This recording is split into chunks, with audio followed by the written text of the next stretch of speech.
Hello, this is Catherine of Fit Armadillo, the fitness company that lets you enjoy fitness at your place and your pace. And I'm here today because it is Tighten and Tone Tuesday.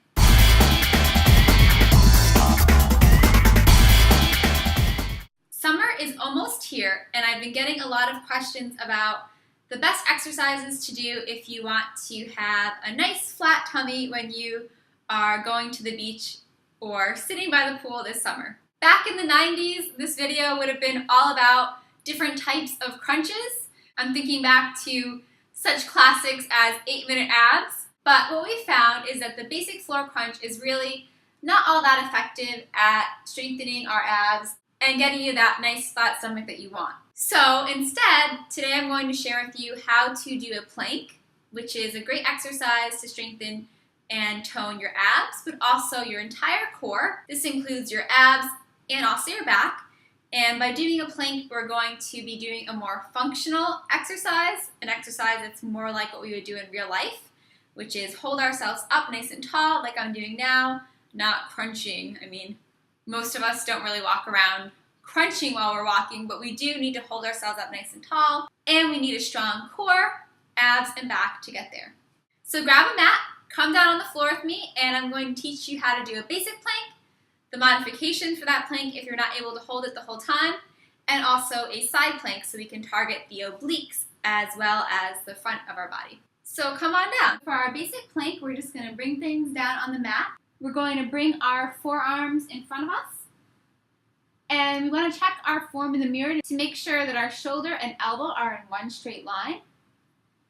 And then we also want to hold our forearms parallel to each other.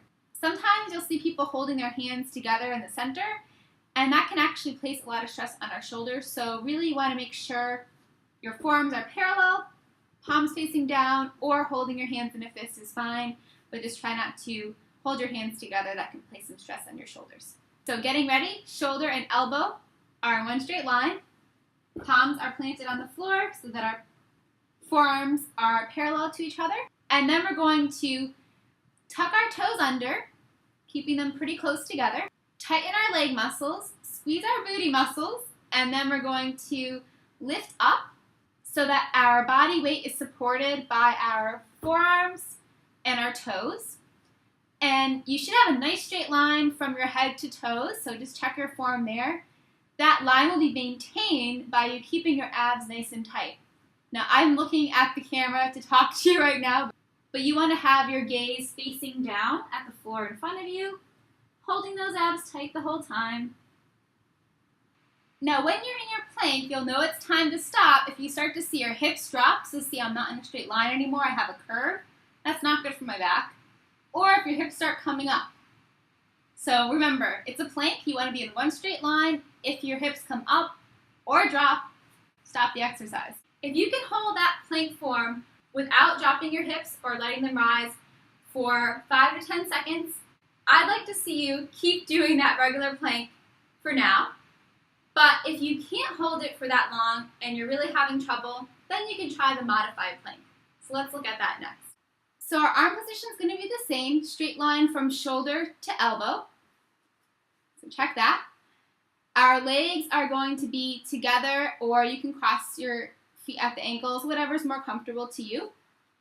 And then we're just going to come up and still look for that nice straight line, telling us our abs are tight. But obviously it's going to stop at our knees since that's our last contact point with the ground. So we're tightening our leg muscles here, squeezing that booty. Abs are tight, and we're going to lift up, looking for a nice straight line from shoulder down to our knees, head facing down towards the floor, abs are tight the whole time, breathing the whole time, and holding for as long as possible. And then bringing it back down. So now you know how to modify your plank if you need to. Next, I want to show you how to do a side plank. This is going to target the obliques, the side of our bodies, or our love handles, as some of us call them. So what you want to do for this is come down onto the floor. And I'm going to give you 3 levels for this side plank. Let's start with the easiest level first. So your first level of a side plank is going to start very similar to a regular plank, but we're on our side. Our shoulder and elbow are in one straight line, and we're resting on our forearm. Again, palm down or fist, whatever's more comfortable for you. For the first level, you'll just come up on your knee and on your forearm. So you can tuck your bottom leg under, so you're just resting on that knee.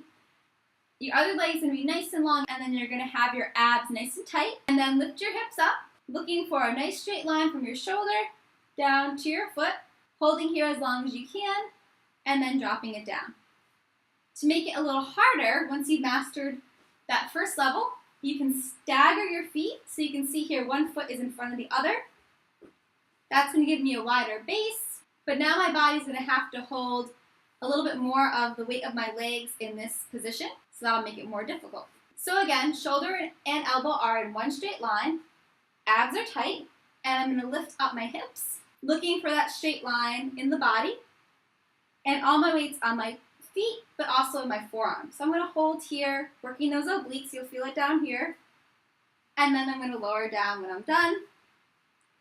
Here's our third level. You're going to stack your feet, lift up those hips, hold that nice straight line there, really working those obliques, and then dropping down when I'm done. So now you know how to complete a plank and a side plank.